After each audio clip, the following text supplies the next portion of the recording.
Olá, meus irmãos e irmãs de Ideal Espírita, vocês amigos e amigas que nos acompanham aqui na página Estação da Luz Espírita, muitíssimo obrigado mesmo pela sua companhia. A nossa página Estação da Luz Espírita não tem fins lucrativos, o objetivo é a divulgação da doutrina espírita. E é por isso que nós reunimos aqui esta sede de matérias espíritas para que possa atender às suas necessidades, estudo, lazer, pesquisa.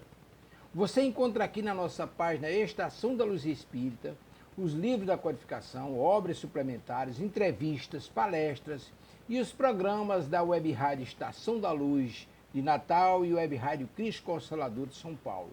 Ou seja, um acervo que atenda às suas necessidades, sem fins lucrativos. O objetivo é a divulgação da doutrina espírita. E agora eu convido você para nos acompanhar na reprodução de mais esse trabalho imperdível. Muito obrigado mesmo pela sua companhia e vamos juntos!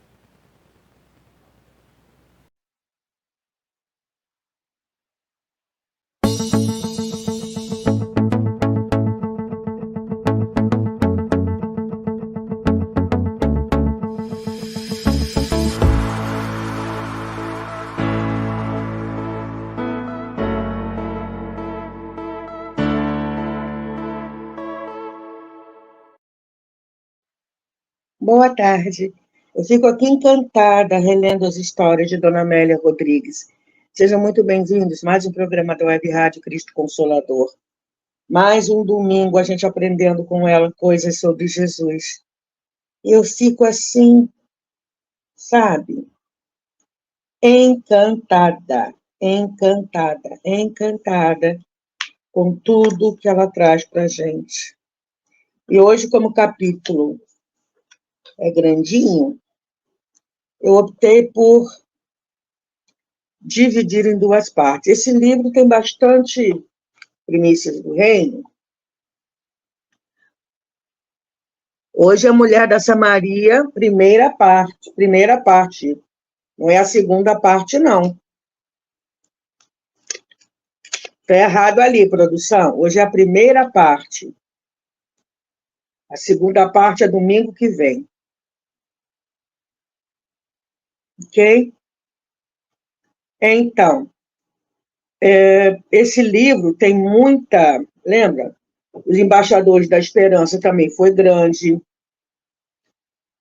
Teve um outro que foi 3 ou 4 partes. Olha só. Paralítico de Cafarnaum, primeira parte. Segunda parte. Olha só. Enorme.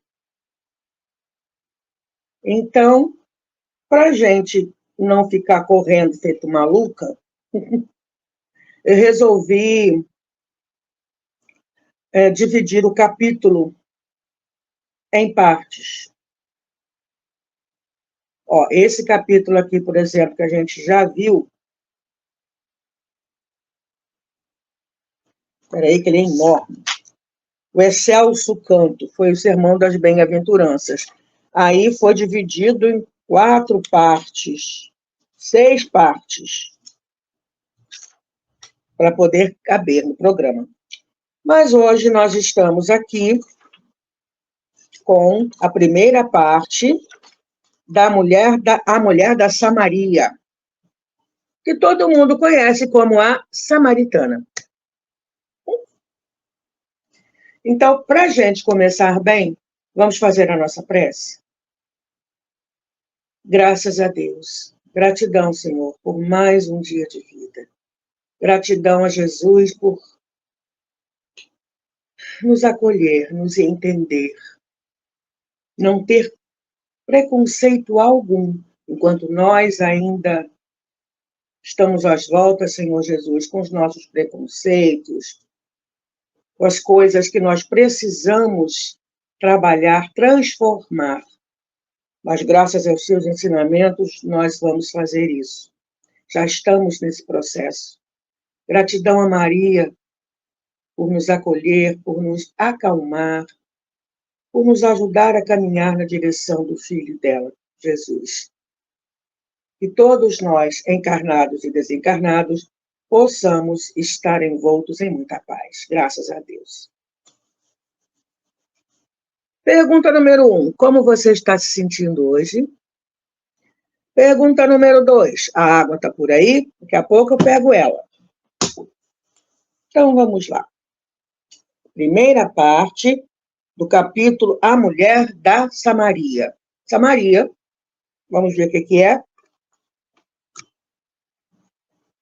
Primeira coisa, Dona Amélia Rodrigues traz para nós um traçado histórico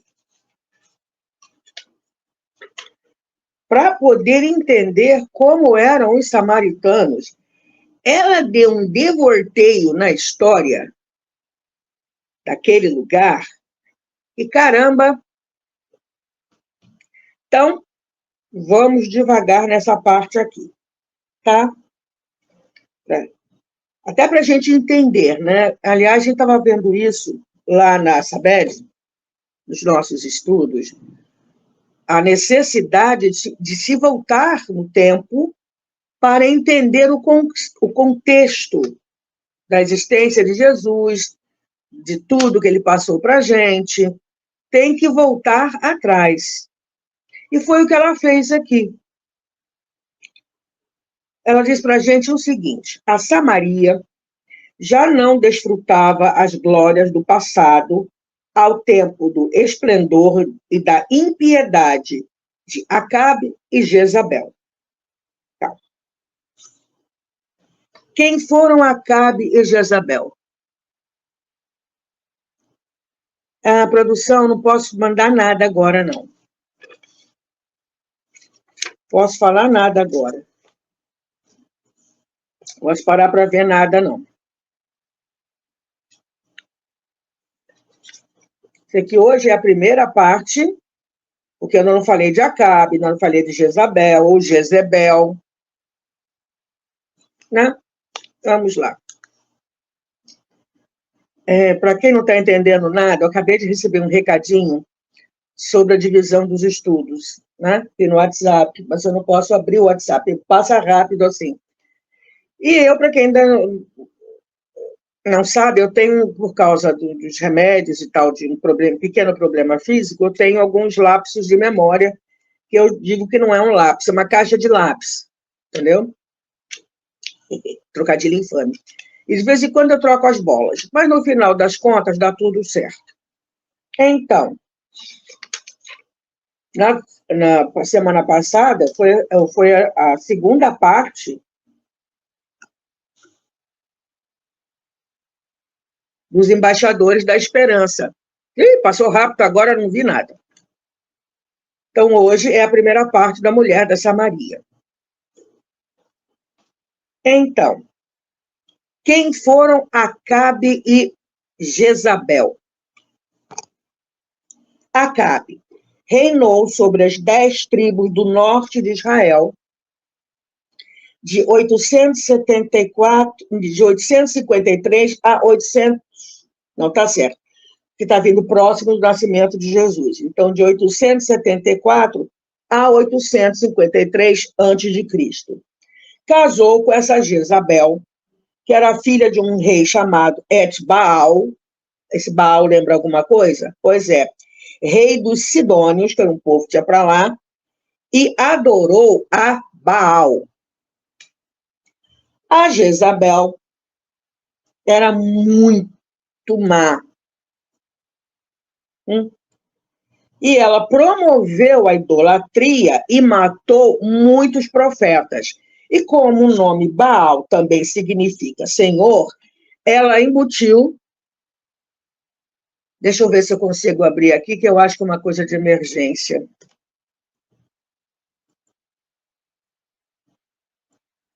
Ela embutiu a falsa adoração a Deus. Tá? A Baal é Senhor, então estamos adorando o Senhor. Não, não estão. Não estão, não. Os sidônios são chamados fenícios. Né?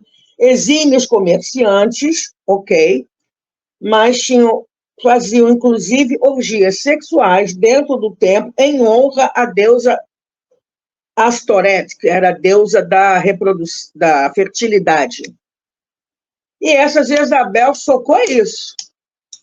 Inclusive, o Acabe começou a adorar também a Baal. Tá?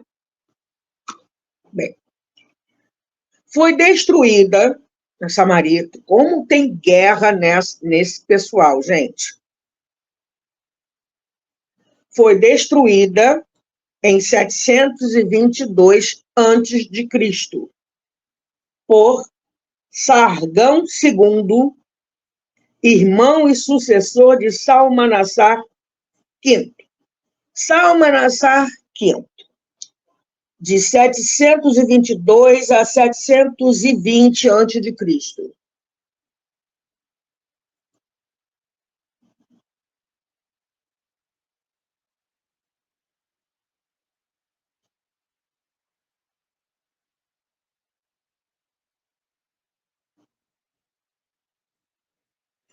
Ai.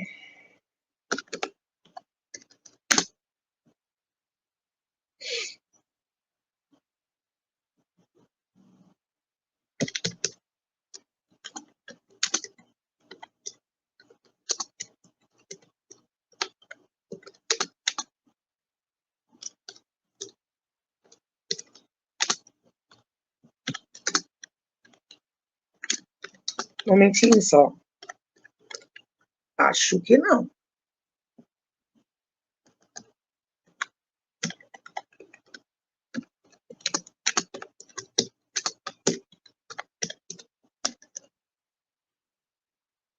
Será que eu estou repetindo a história? Eu acho que não.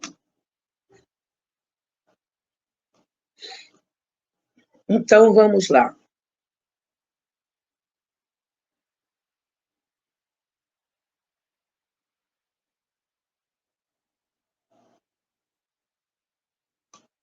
Eu me enrolei aqui, mas vamos lá. Se eu estou repetindo, eu estou repetindo. Vamos embora. Então, Salmanassar V, rei da Síria, conquistou a Assíria e viveu de 722 a 720 a.C. Tá? E o Sargão II era irmão dele e sucessor dele. Tá?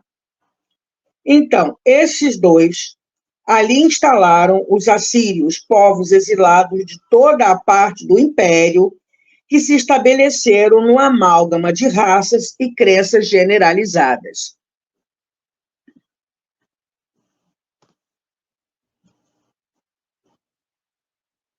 Vamos continuando aqui com a história. Ao tempo de Esdras, quem foi Esdras? Esdras foi um sacerdote, um escriba, né? Que viveu de 480 a 440 a.C.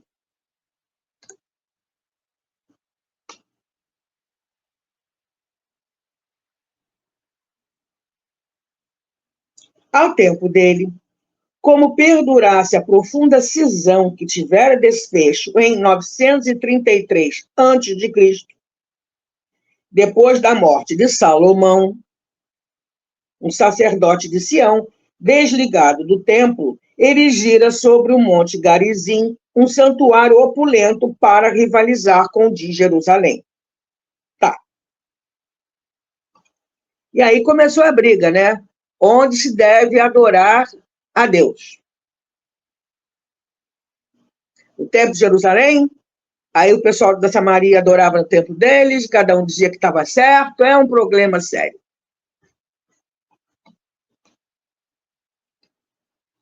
Arrasada pelos macabeus, Salomão, rei de Israel, filho de Davi, que viveu de 970 a 930 a.C., e foi que edificou o primeiro templo de Jerusalém. Tá?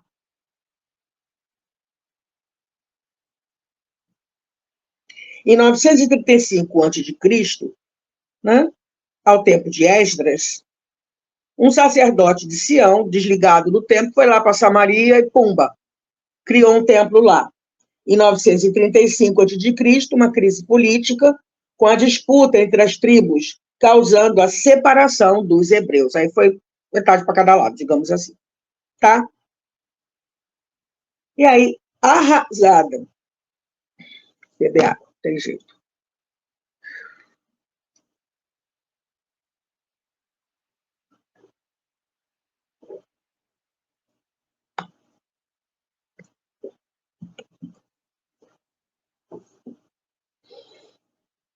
Arrasada pelos macabeus, comandados por João Hircano, em 128 a.C., então está chegando perto de quando Jesus, né, encarnou. No entanto, reedificada por Herodes, que a denominou Sebaste ou Augusta. Então, os romanos chegaram lá, né, e deram um trato na região. E aí ela vai falando como é, onde ela está localizada. Vamos dar um passeio agora pela região. Então, a gente já começou a entender como era religiosamente falando, e também politicamente, desse guerra para lá, guerra para cá, a região da Samaria. E os dois povos se detestavam. E o local como era? Num desfiladeiro de quase 600 metros de altitude, entre Ebal e Garizim, havia uma velha aldeia chamada Siquém, mas conhecida, todavia, por Sicar. A cidadezinha histórica conhecera patriarcas e juízes e vira Josué reunir o povo eleito, entre aspas, para ali jurar fidelidade à aliança. A Arca da Aliança, tal, fidelidade a Deus, a história toda.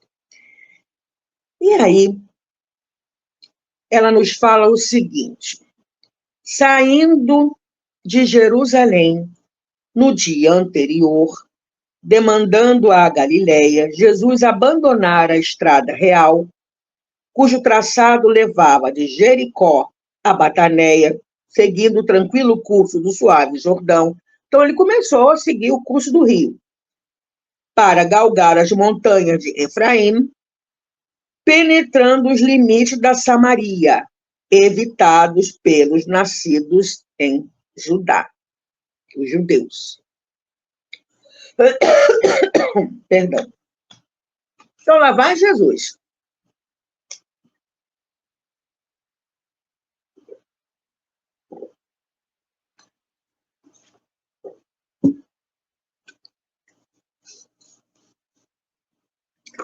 A vereda áspera e cheia de pedregulhos coloria-se de súbito com loendros ondulantes que se alternavam com sicômoros desgalhados, por entre os quais, ao entardecer, ventos alísios refrescam o próprio Yahvé em seu jardim, como nos mostra a linguagem bíblica. Então, a região é muito interessante, porque o céu azul turquesa, aí tem montanha, tem deserto, e tem locais floridos, tem o Rio Jordão, aí tem o Mar da Galileia. É uma região muito bonita e muito interessante, cheia de contrastes.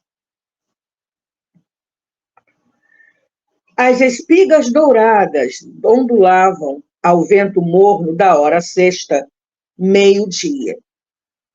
Corresponde ao nosso meio-dia. E lá eles contavam de 3 em 3 horas, tá? Desde madrugada. Então, as espigas douradas ondulavam ao vento morno da hora sexta no imenso trigal esparramado pelo vale de Maquiné.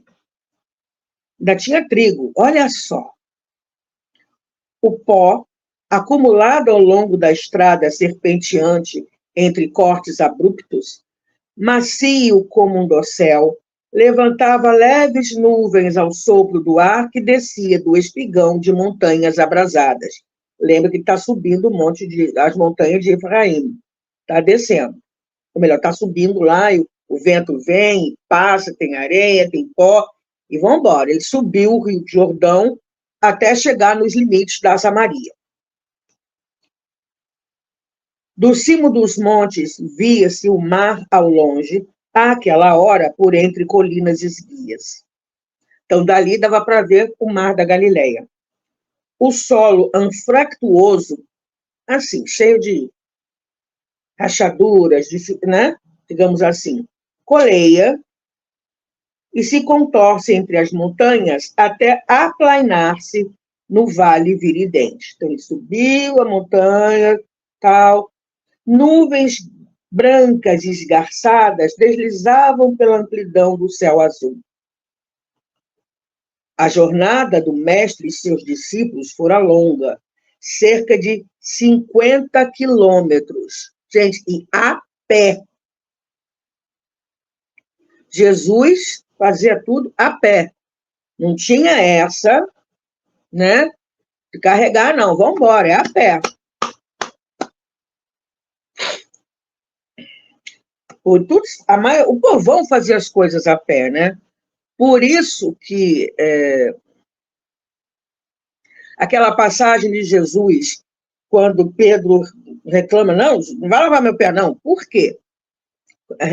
Pedro reclama com Jesus, não tem nada que lavar meu pé. Por quê? Sandálias, esse pó, né? O pé era a parte mais suja do corpo. Quando a criatura chegava em casa, o pé estava imundo. Quem é que lavava o pé? Se tiver algum escravo, algum servidor, ele fazia. Se não, cabia à mulher limpar o pé. Né? E era um serviço de, né, assim, bem na escala, assim, bem lá embaixo. Por isso que Pedro reclamou. Não pode, não. Olha a lição de Jesus de humildade. Ele se colocou ao nível de um servidor, de um escravo, para limpar o pé dos discípulos. Então, 50 quilômetros de caminhada.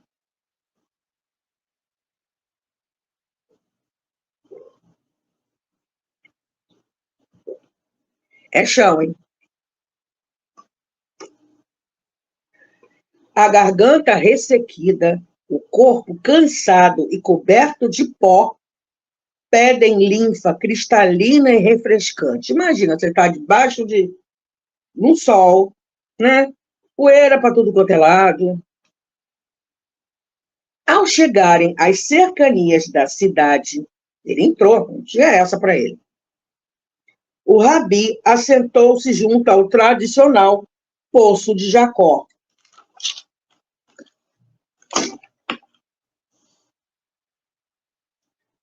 Nos terrenos que pertenceram a esse venerado ancião e foram legados a seu filho José, onde ficara sepultado. Poço de Jacó, localizado na cidade de Nablus, antigamente conhecida como Siquém, uma cidade importante na região. Local onde Abraão acampou quando ele chegou na terra prometida, e ali tinha essa fonte natural, que tem sido usada há milhares de anos por moradores da área. Ela continua funcionando lá. É o mesmo poço que foi usado por Jacó e sua família quando moravam na área. Ok? Tá. Então, vamos continuando. Cântaro ao ombro, mergulhada em íntimas inquietações, uma mulher desce ao poço sob o sol queimante e a pino. Meio-dia, gente. Surpreende-se com o estranho olhar que lhe dirige o forasteiro judeu, que ali parece aguardá-la.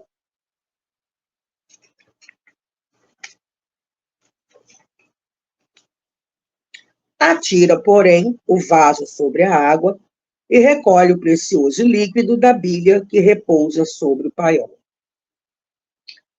Sente-se intranquila, como se algo estivesse para suceder-lhe. Emoções desconhecidas tumultuam-lhe o espírito. Quando se dispõe a tomar o vasilhame e retornar ao lar, ouve, dá-me de beber.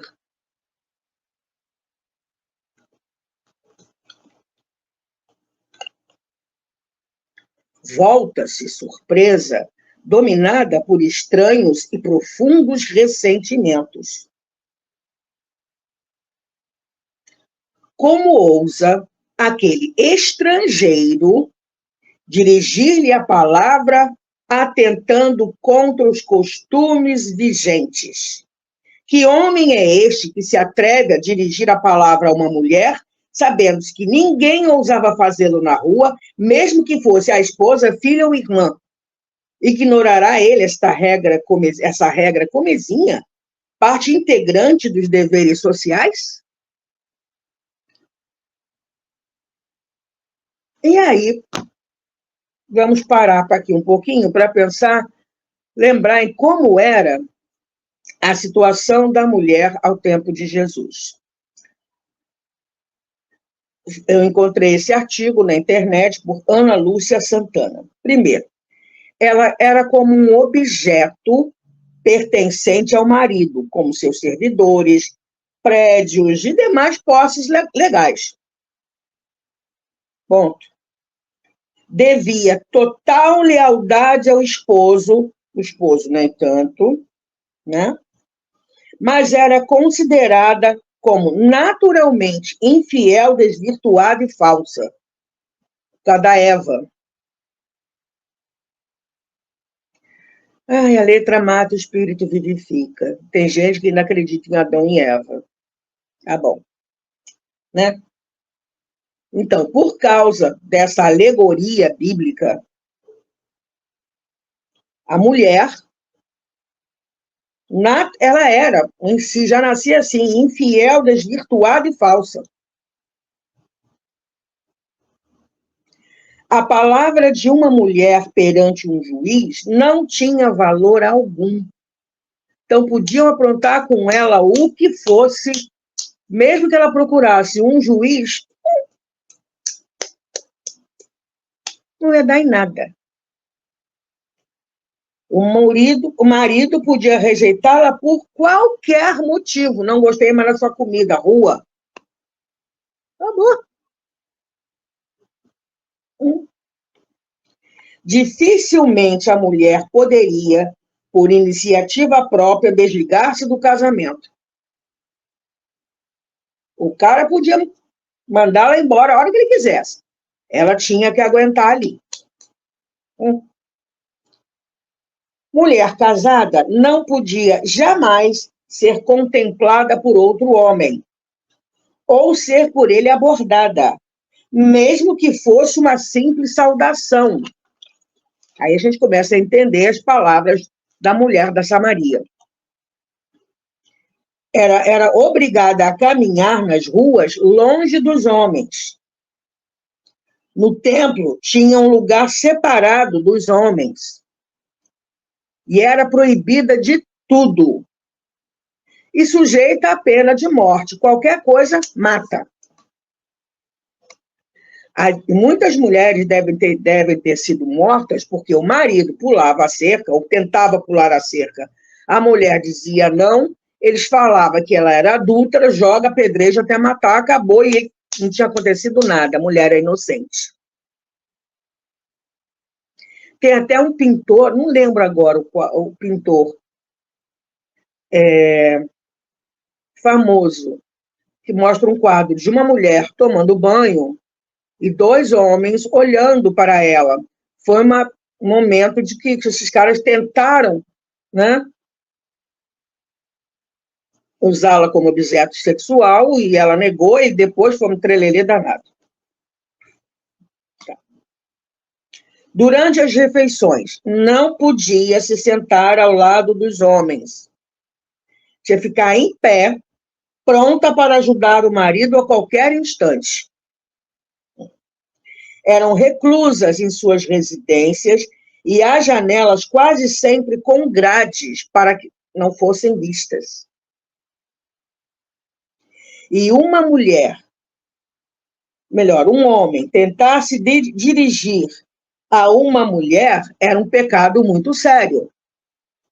Por isso, que ela ficava, a Maria pensou, como é que ele está um estrangeiro que por cima está ousando falar comigo? Hã? Os costumes vigentes não pode. Que homem é esse que se atreve a dirigir uma palavra a uma mulher sabendo que ninguém ousava fazê-lo na rua, mesmo que fosse a esposa, a filha ou a irmã? Nem a irmã, nem a filha. Não se falavam. Tá? E aí, a gente entende agora, por causa dessa postura. E aí nós vamos no Religião dos Espíritos.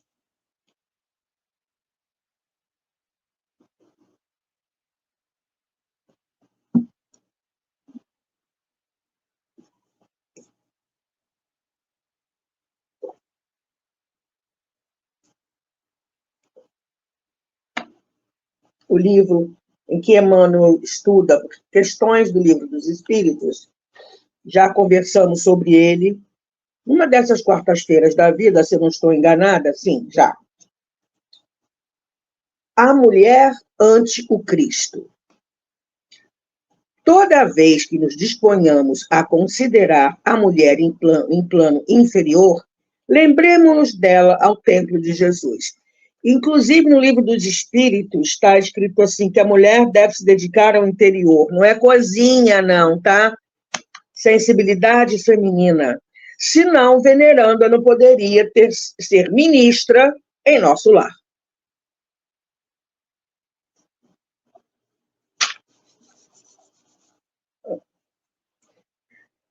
Há 20 séculos, com exceção das patrícias do Império, quase todas as companheiras do povo, na maioria das circunstâncias,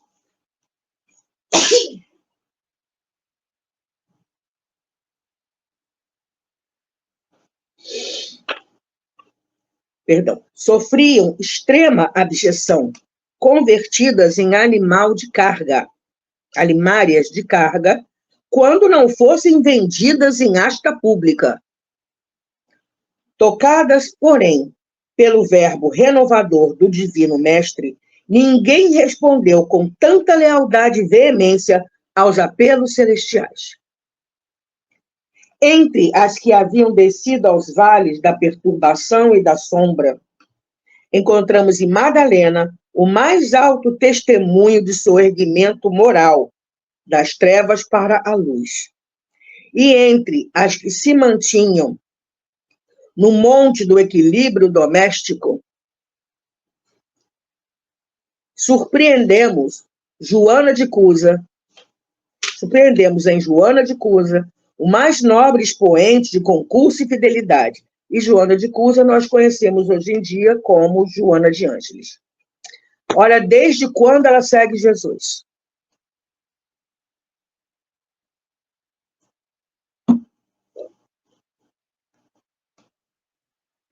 Atraídas pelo amor puro, conduziam à presença do Senhor os aflitos e os mutilados, os doentes e as crianças. E lembrando que Maria Madalena, ela desencarnou entre rancenianos. Quer dizer, desencarnou entre rancenianos, não, perdão. Ela viveu o resto da vida ao encontrar os rancenianos junto com os rancenianos, e quando viu que estava com ranceníase, ela foi à busca de Maria para se despedir. E, embora não integrassem o círculo apostólico, foram elas, representadas nas filhas anônimas de Jerusalém, aí eu lembro também de Marta e Maria, né? As únicas demonstrações de solidariedade espontânea que o visitaram desassombradamente sob a cruz do martírio, quando os próprios discípulos debandavam. Mais tarde, junto aos continuadores da Boa Nova, sustentaram-se no mesmo nível de elevação e de entendimento.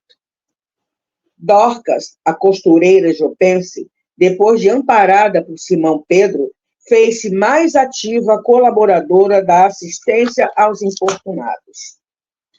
Febe é a mensageira da epístola de Paulo de Tarso aos romanos. Lídia, em Filipos, é a primeira mulher com suficiente coragem para transformar a própria casa em santuário do Evangelho nascituro. Lloyd e Eunice, parentas de Timóteo, eram padrões morais da fé viva. Entretanto, ainda que semelhantes heroínas não tivessem de fato existido, mesmo que elas não existissem, não tivessem existido, existiram. Não podemos olvidar que, um dia, buscando alguém no mundo para exercer a necessária tutela sobre a vida preciosa do embaixador divino, o supremo poder do universo não hesitou em recorrer à abnegada mulher escondida num lar apagado e simples. Humilde ocultava a experiência dos sábios. Frágil como o lírio, trazia consigo a resistência do diamante. Pobre entre os pobres, carreava na própria virtude os tesouros incorruptíveis do coração. E, desvalida entre os homens, era grande e prestigiosa perante Deus. Eis o motivo pelo qual, sempre que o raciocínio nos induza a ponderar quanto à glória do Cristo, recordando na terra a grandeza de nossas próprias mães, nós nos inclinaremos, reconhecidos e reverentes, ante a luz imarcessível da estrela de Nazaré. Mamãe Maria.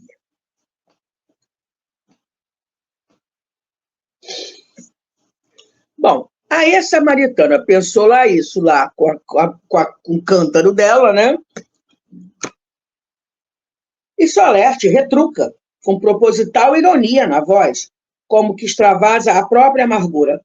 Como sendo tu judeu, me pedes de beber a mim, que sou uma mulher samaritana?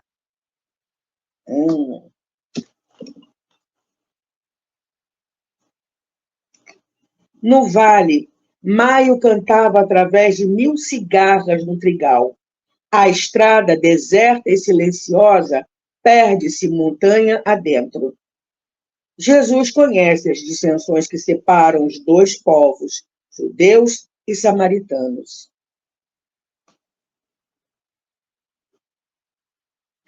Não seria esta a única vez que ele provocaria escândalo, afrontando costumes odientos e convencionais. Tem uma mensagem a dar, mensagem de conciliação e consoladora. E aí nós vamos, sabe onde? Ave Cristo.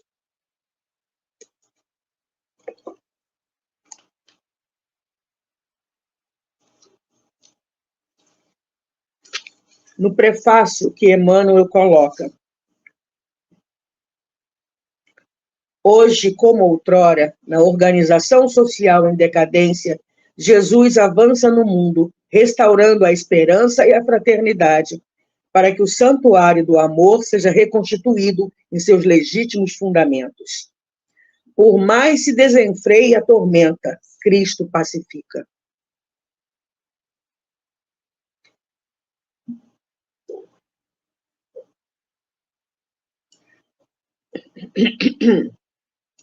Por mais negreje a sombra, Cristo ilumina. Por mais se desmande a força, Cristo reina. A obra do Senhor, porém, roga recursos na concretização da paz, pede combustível para a luz e reclama boa vontade na orientação para o bem. A ideia divina requisita braços humanos. A bênção do céu exige recipientes na terra. O Espiritismo, que atualmente revive o apostolado redentor do Evangelho em suas tarefas de reconstrução, clama por almas valorosas no sacrifício de si mesmas para estender-se vitorioso. Há chamamentos do Senhor em toda a parte. Enquanto a perturbação se alastra envolvente, enquanto a ignorância e o egoísmo conluiados erguem trincheiras de incompreensão e discórdia entre os homens, quebram-se as fronteiras do além, para que as vozes inolvidáveis dos vivos da eternidade se expressem, consoladoras e convincentes, proclamando a imortalidade soberana e a necessidade do divino escultor em nossos corações, a fim de que possamos atingir a nossa fulgurante destinação na vida imperecível.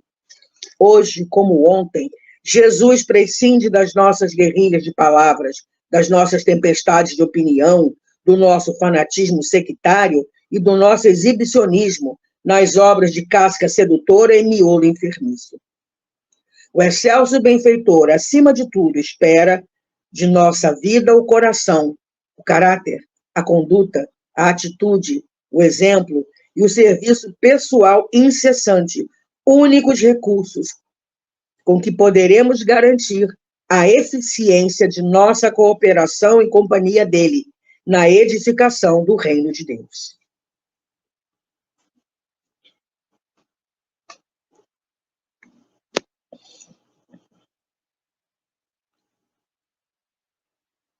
Como Jesus tinha uma mensagem para dar, para isto, deixara propositalmente a estrada do Jordão e subir as serras.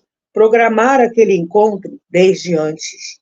Aquela mulher, ele a escolhera para ser a condutora do seu aviso a Siquém. Então, vamos voltar aqui em Palavras de Vida Eterna.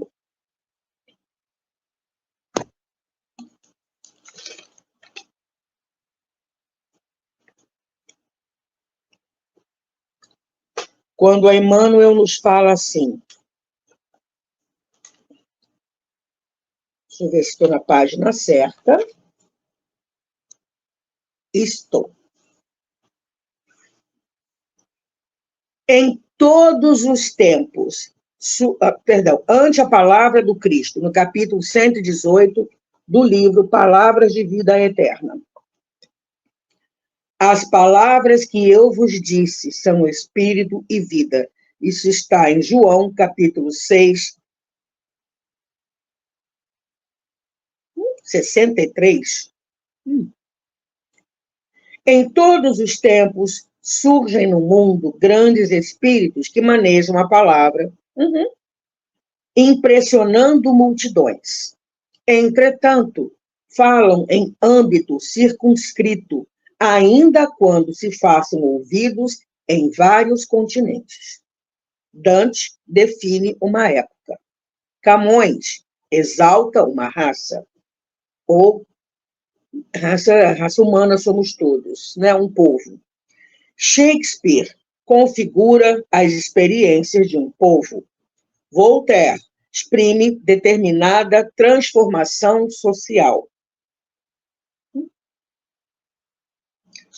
A palavra de Jesus, no entanto, transcende lavores artísticos, né? Trabalhos artísticos, joias literárias, plataformas políticas, porque tem gente que acha que sim, que Jesus foi um político, um revolucionário. Não. E tá além disso, transcende postulados filosóficos, fórmulas estanques. Dirige-se a todas as criaturas da Terra com absoluta oportunidade, estejam elas nesse ou naquele campo de evolução. Para todo mundo.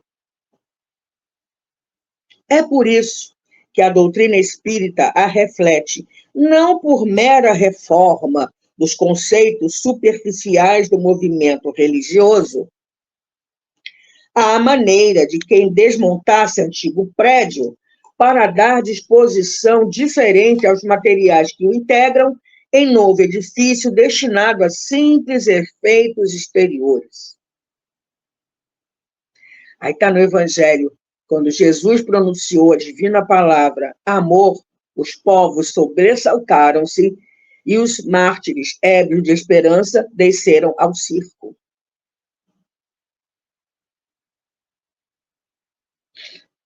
Os ensinamentos do Mestre, nos princípios espíritas cristãos, constituem sistema renovador, indicação de caminho. Aí, constitui sistema renovador. Já estamos nós às voltas com o quê? Reforma íntima. Indicação de caminho. Roteiro de ação. diretriz no aperfeiçoamento de cada ser. Olha só, sistema renovador. Então, sistema, uma série de ideias que devem ser, né, que explicam alguma coisa. Então, sistema renovador, a nossa renovação. Indicação de caminho, por onde a gente deve ir. Olha a porta estreita aí, gente. Né? A gente tem que cortar as gorduras espirituais para passar, fazer uma dieta espiritual para poder passar na porta estreita. Ah, vou passar de lado. A barriga espiritual deixa? Tem que ficar slim, espiritualmente falando. Roteiro de ação. Bem-aventuranças todas. Amar o próximo, o mandamento maior, amar os vossos inimigos, o perdão, tudo que a gente tem e precisa fazer. Diretriz no aperfeiçoamento de cada ser. Sede perfeitos. Está tudo lá. Mas a gente, né, fica brigando para poder colocar isso em ação. Quando os manuseis, estamos, lógico, né, com o Evangelho segundo o Espiritismo na mão, né? Ou o Novo Testamento. Tranquilo. Quando os manuseis, não te julgues assim, apenas como quem se vê à frente de um espetáculo de beleza, junto do qual devas tão somente chorar, seja nutrindo a fonte da própria emotividade ou penitenciando-se quanto aos próprios erros. Puxa vida, eu sou um réprobo. Puxa vida, minha culpa, minha máxima culpa.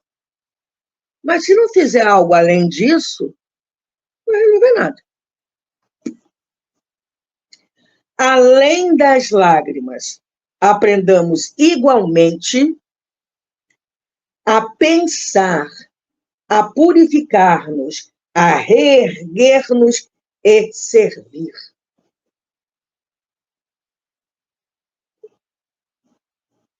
Pensar. Espíritas, amai-vos, eis o primeiro ensinamento. Instruí-vos, eis o segundo. Eu nunca lembro se é ensinamento ou se é mandamento, que dele o meu Evangelho segundo o Espiritismo. Está aqui. Está no capítulo 6. Na parte de instruções dos Espíritos.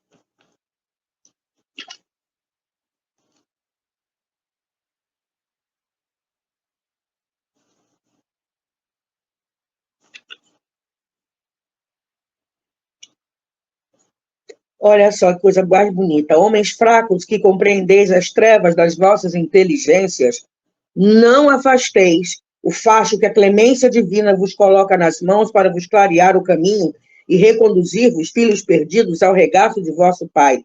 Espíritas, amai-vos, este é o primeiro ensinamento. Instruí-vos, este o segundo. No cristianismo encontram-se todas as verdades. São de origem humana os erros que nele se enraizaram. Eis que, do além-túmulo, que julgáveis o nada, vozes vos clamam, irmãos, nada perece. Jesus Cristo é o vencedor do mal, sede os vencedores da impiedade.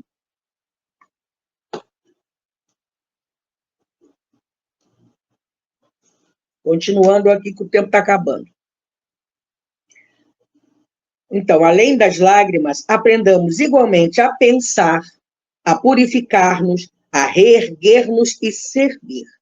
A necessidade da alma é semelhante à sede ou à fome, ao desajuste moral ou à moléstia, que são iguais em qualquer clima. A lição do Cristo é também comparável à fonte e ao pão,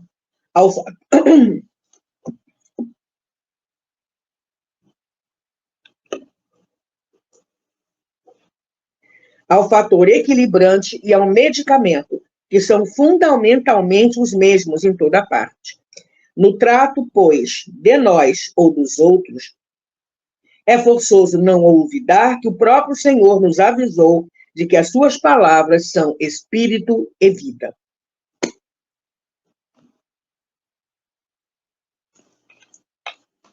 Está aqui.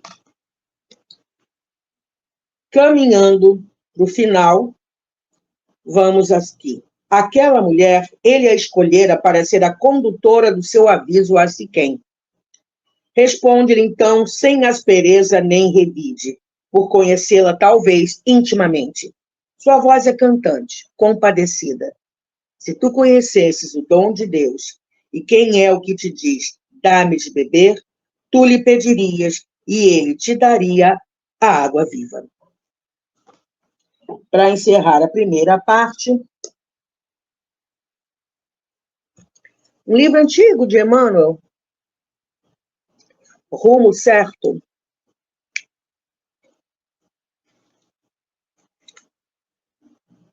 Já que o negócio é pedir, né? O que a gente tem pedido a Jesus? Petição e resposta. Entre o pedido terrestre e o suprimento divino, é imperioso e funcione a alavanca da vontade humana, com decisão e firmeza, para que se efetive o auxílio solicitado. Buscando as concessões do céu, desistamos de lhes opor a barreira dos nossos caprichos próprios. Suplicamos no mundo, Senhor, dá-nos a paz. Se persistimos, no entanto, a remoer conflito e ressentimento, cozinhando mágoas e esquentando desarmonia, de certo que a tranquilidade só encontrará caminho para morar conosco quando tivermos esquecido as farpas da discussão. Imploramos, Senhor, dá-nos saúde. Se continuamos, porém, acalentando sintomas e solenizando quadros mentais enfermiços, é indispensável que o remédio só terá eficácia em nosso auxílio quando estivermos decididos a liquidar com as ideias de lamentação e doença. Pedimos, Senhor, dá-nos prosperidade. Mas se teimamos em dilapidar o tempo, reclamando contra o destino e hospedando chorosas rebeldias, é forçoso reconhecer que só adquiriremos progresso e reconforto quando largarmos queixa e azedume, concentrando esforço em melhoria e trabalho. Rogamos, Senhor, dá-nos compreensão. Se prosseguirmos, entretanto, censurando e criticando os outros, a descortinar faltas alheias, sem cogitar das próprias deficiências, é óbvio que só atingiremos a luz e a segurança do entendimento quando nos voltarmos sinceramente para dentro de nós mesmos, verificamos que somos tão humanos e tão falíveis quanto aqueles irmãos dos quais nos julgávamos muito acima. Confiemos em Deus e supliquemos o amparo de Deus. Mas, se quisermos receber a bênção divina, procuremos esvaziar o coração de tudo aquilo que discorde das nossas petições, a fim de oferecer à bênção divina clima de aceitação, base e lugar. Vamos fazer a nossa prece. Gratidão, Pai, quando nos dizes não, porque a sua resposta às nossas petições sempre são as melhores. Gratidão, Pai, por tudo que a sua misericórdia nos concede em acréscimo. Que nós saibamos aproveitar, entender e aproveitar, ao invés de ficarmos reclamando por quê, que nós nos coloquemos a seu serviço e a serviço da mensagem, perguntando para quê. Senhor Jesus, gratidão pelos seus ensinamentos, a sua ordem para nós. Amai-vos e instruí-vos.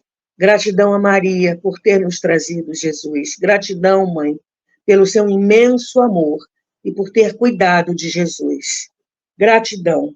Gratidão por tudo que nós recebemos. E que todos nós, encarnados e desencarnados, possamos permanecer em paz. Graças a Deus. Acabou meu tempo. Até domingo que vem com a segunda e última parte dessa história. Gratidão por ter estado aqui comigo. Fique bem. Tchau. Chegamos ao final da nossa atividade. Muitíssimo obrigado mesmo pela sua companhia e espero você no próximo evento.